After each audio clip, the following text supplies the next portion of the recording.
ब्रह्मणोऽभ्यस्तद्गुरुभ्यश्च नमो वागमधीमहे वृणीमहे च तत्राद्यौ दम्पती जगतां पति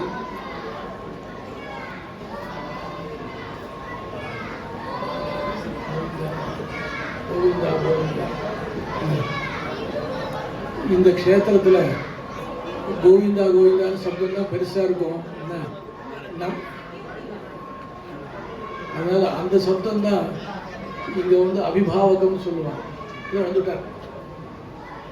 அந்த சப்தம் தான் வந்து அபிபாவக சப்தம். அதுதான் பெரிய சப்தம். நம்மளுடைய சப்தம்லாம் சின்ன சப்தமாக தான் இருக்கும். திருமல நம்பிகளுடைய ஸ்ரீமத் ராமாயண உபதேசம் ஸ்ரீபாஷ்யக்காரருக்கு எவ்வளவு உயர்ந்தது அப்படின்னு நம்ம எல்லாருக்கும் தெரியும். நம்ம சம்பிரதாயத்தில் இதை ஒரு பெரிய விசேஷமாக கொண்டாடுறோம். 18 தடவை உடையவர் ஸ்ரீபாஷ்யக்காரர் ஸ்ரீமத் ராமாயணத்தை கேட்டு அனுபவித்ததாக சம்பிரதாயம் சொல்கிறது. அடியனுக்கு கொடுத்த விஷயம் என்னன்னா பரத்துவம்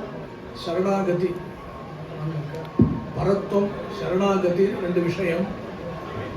பரத்துவம் என்பது பெருமாளுக்கு மட்டும்தான் இருக்கு. ஸ்ரீயப்பதியான நாராயணனுக்கு பரத்துவம் இருக்கு.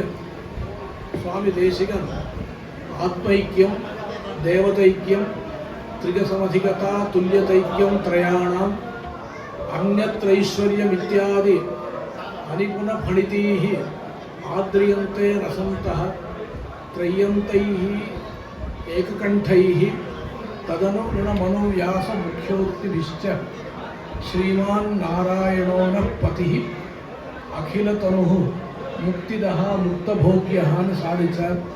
அதாவது நமக்கு ஸ்ரீயப்பதியான நாராயணன் மோட்சத்தை கொடுக்கக்கூடியவன்.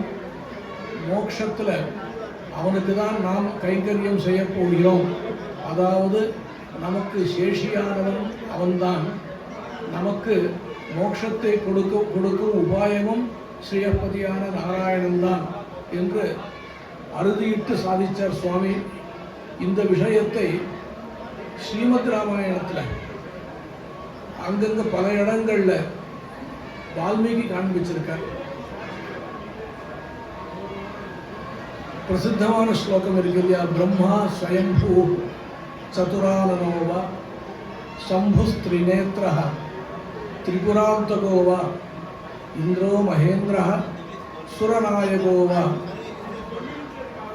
அப்படின்ற ஸ்லோகத்தில் இந்த 3 தேவதாந்தரங்களை சொல்லியிருக்கார். இந்த 3 தேவதைகளை சொல்லும் பொழுது ராமவஞ்சனை, ராமனால யார் வந்து ஹிம்சிக்கப்பட போகிறாளோ, வதம் செய்யப்பட போகிறாளோ இவாளால் காப்பாற்ற முடியாது அப்படின்னு சாதிச்சிருக்கார். இங்கே என்ன விசேஷம் அப்படின்னு கேட்டால், பிரம்மான்னு சொல்லலாம்,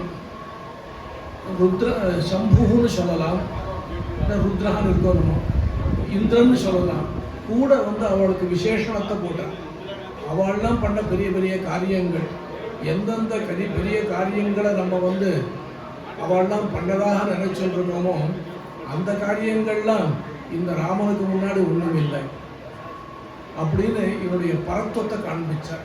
நமக்கு எல்லாருக்குமே தெரியும், ராமனிடத்துல ஒரு சௌலபியம் இருக்குது.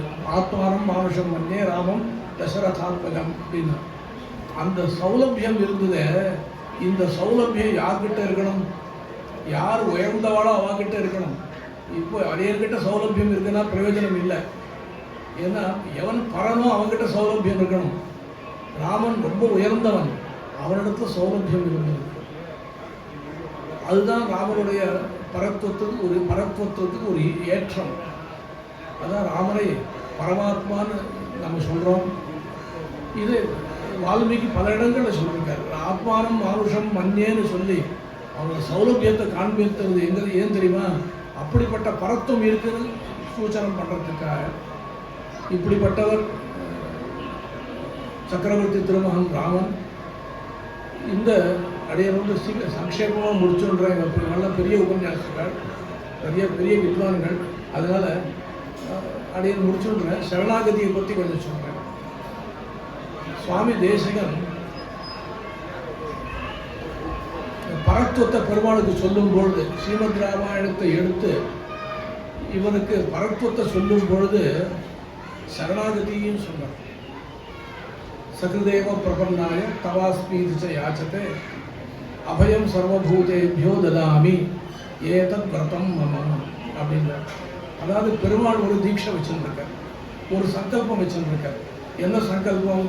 எல்லாருக்கும் மோட்சத்தை கொடுப்பேன். மோட்சம் என்பது ரொம்ப பெரிய விஷயம். வேதத்தில் அபயம் பிரதிஷ்டாம் விந்தத்தேன்னு சொல்கிறார். அபயம் மோட்சம்னு அர்த்தம். லோகத்தில் சாதாரணமாக இருக்கிறவாளுக்கு மோட்சம் வேண்டாம், அவளுக்கு ஒரு சின்ன சின்ன அபயம் வேணும். அதையும் பெருமாள் கொடுக்கிறார். சகிருதேவ பிரபன்னாய தவாஸ்மீதிச்ச யாச்சதே அபயம் சர்வபூதேபியான தவாஸ்மீதி யாச்சதே. அதாவது ஒரு வியாஜம் வேணும் இல்லையா? சரணாகதி என்றால், சரணாகதி என்பது சரணாகதி என்பது ஒரு வியாஜம். சரணாகதி என்பது ஒரு வியாஜம். வியாஜஸ்வீகத்த யத்பரோஜ மனசா தத்ர ஸ்வயம் நிர்பரா சம்சார தந்திரவாகித்வா ரக்ஷாபேக்ஷாம் பிரதீட்சதே சொல்கிறாள் இல்லையோ? அதனால பெருமாள் வந்து என்னை காப்பாற்றுன்னு வெறுமை செய்ய காமிச்சா போதும். இதை இன்னொரு இடத்துல கூட சொல்கிறார். இந்த அவனத்தை சிரஸ்காலாக இருந்தால் போருமா, கொஞ்சம் வணங்கினா போரும்ன்ற தேசிகன். அவன் வந்து பிரார்த்தனை பண்ணணும்னு அவசியம் இல்லை, வணங்கினா போறோம். அதனால இப்படிப்பட்ட ஒரு சரணாகதியை ராமாயணத்தில் பல இடத்துல சொன்னார். இப்போ ஒரு சின்ன ஒரே உதாரணம் மாத்திரம் விஞ்ஞாபிக்கிறேன். விபீஷண சரணாகதி. விபீஷண சரணாகதி வந்து இருக்கிற சரணாகதியிலேயே பூர்ணமாக சொல்லப்பட்ட சரணாகதி.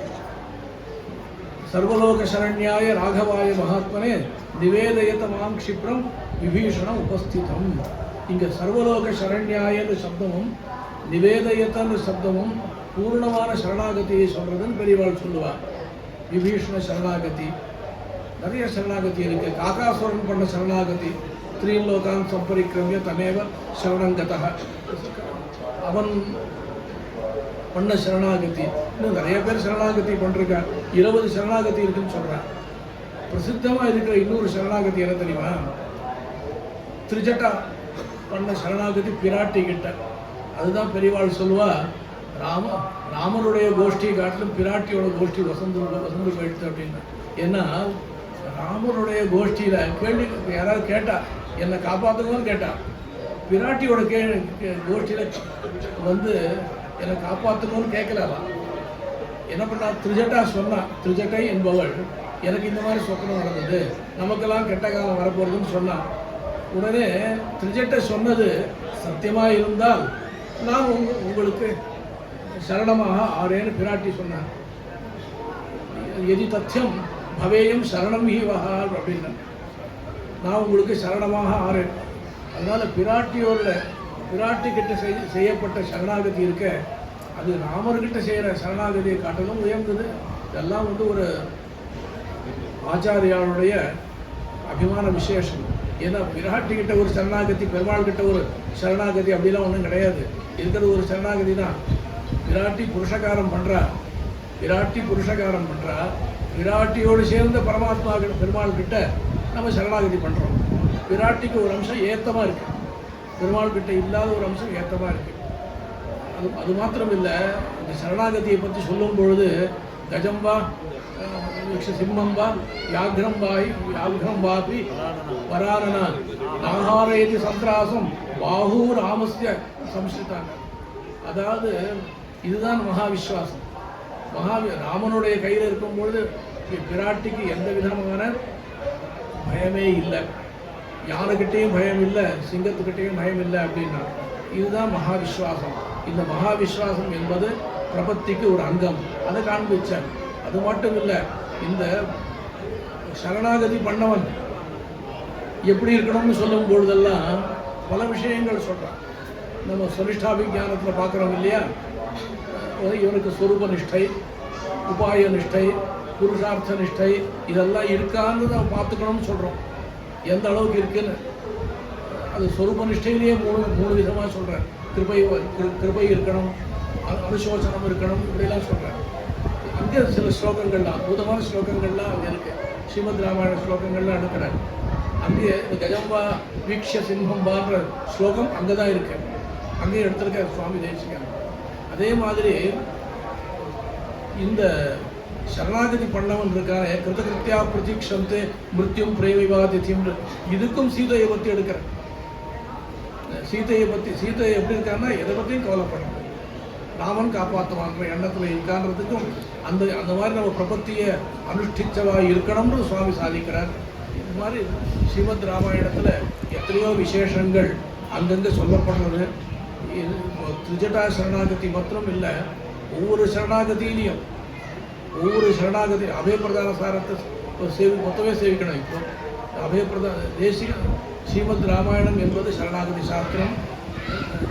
சரணாகதி சாஸ்திரத்தில் எத்தனையோ சரணாகதிகள்லாம் இருக்குது. அதில் திரிஜட்டா சரணாகதியை அப்படியே சொன்ன விராட்டி கிட்ட நடந்த சரணாகதி இது. மற்ற சரணாகதி எல்லாமே பெருமாள் கிட்ட நடந்தது. அதனால் இந்த ஸ்ரீமத் ராமாயணம் என்பது பகவானுடைய பரத்வத்தையும் சரணாகதியையும் விசேஷமாக உபபாதனம் பண்ணுற சாஸ்திரமான வழியால் இதில் ஒரு 2-3 வார்த்தைகள் சொல்கிற அடியருக்கு அவகாசம் கொடுத்ததுக்காக நம்ம முகுந்தாச்சார் சுவாமி, தோழப்பர் சுவாமி அவருக்கு தன்யவாதங்கள் அடைய தெரிவிச்சுக்கிறேன். கூட ரங்கநாதாச்சார் அவருக்கு அனுமான் மாதிரி அவருக்கும் தன்யவாதங்கள் தெரிவிச்சுக்கிறேன். இதுக்கப்புறம் நீங்கள்லாம் நல்ல நல்ல உபன்யாசங்கள்லாம் கேட்கலான்னு சொல்லி கவிதார்கேசன் மாயக் கல்யாண குணசாலினே ஸ்ரீமதே வெங்கடேஷாய வேதாந்த முறையே நம்ம முடிச்சுக்கிறேன்.